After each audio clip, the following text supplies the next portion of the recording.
Assalamualaikum warahmatullahi wabarakatuh. Perkenalkan, nama saya Ayu Gisawantira dengan NIM 05041282429043. Saya dari kelas A, Prodi Peternakan angkatan 2024. Di sini saya akan menjelaskan tentang sistem reproduksi pada ternak unggas betina dengan mata kuliah dasar reproduksi ternak dengan dosen pengampu yaitu Ibu Agil Maulidina. Nah, sebelum masuk dalam pembahasan, saya akan menjelaskan apa sih itu definisi sistem reproduksi pada unggas.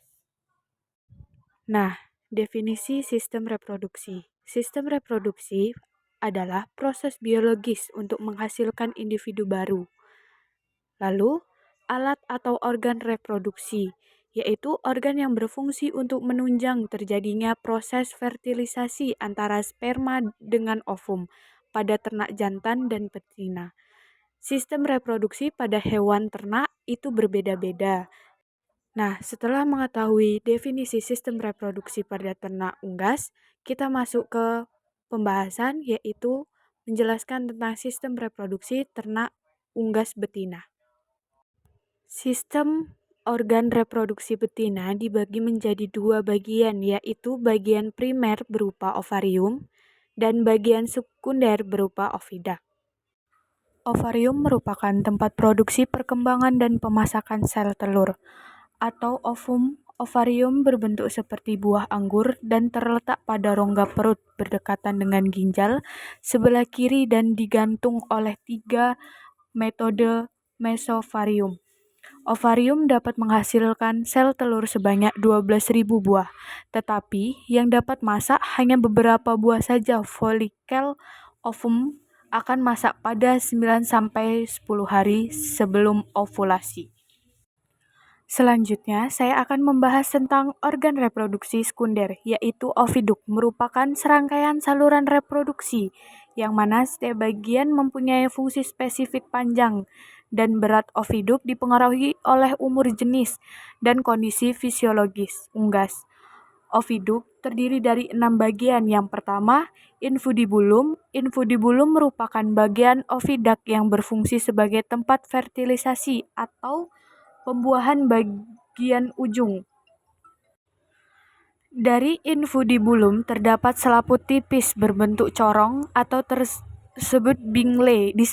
disebut bingle yang berfungsi untuk menangkap ovum. Setelah dari infundibulum, ovum akan masuk ke magnum.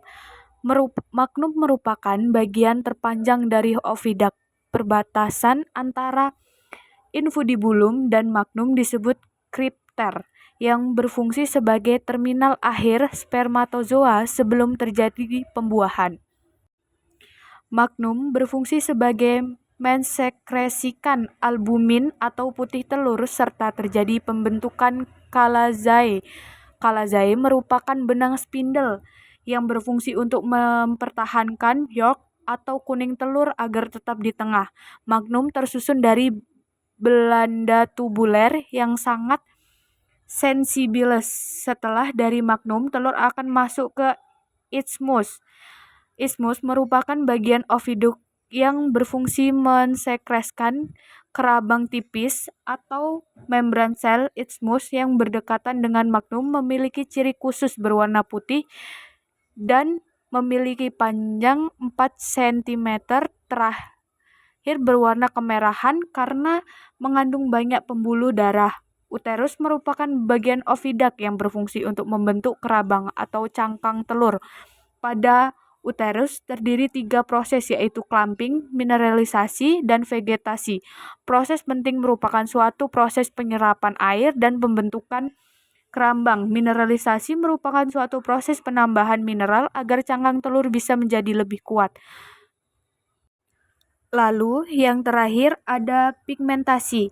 Segmentasi merupakan suatu proses pewarnaan kerambang telur yang selanjutnya telur akan mengalami oposition di dalam vagina. Vagina merupakan bagian oviduct yang berfungsi sebagai tempat terbentuknya kutikula atau lapisan lilin pelindung telur. Lalu telur akan dikeluarkan melalui bagian oviduct yaitu kloaka, merupakan organ tempat pengeluaran telur yang mana akan dikeluarkan melalui saluran trostobe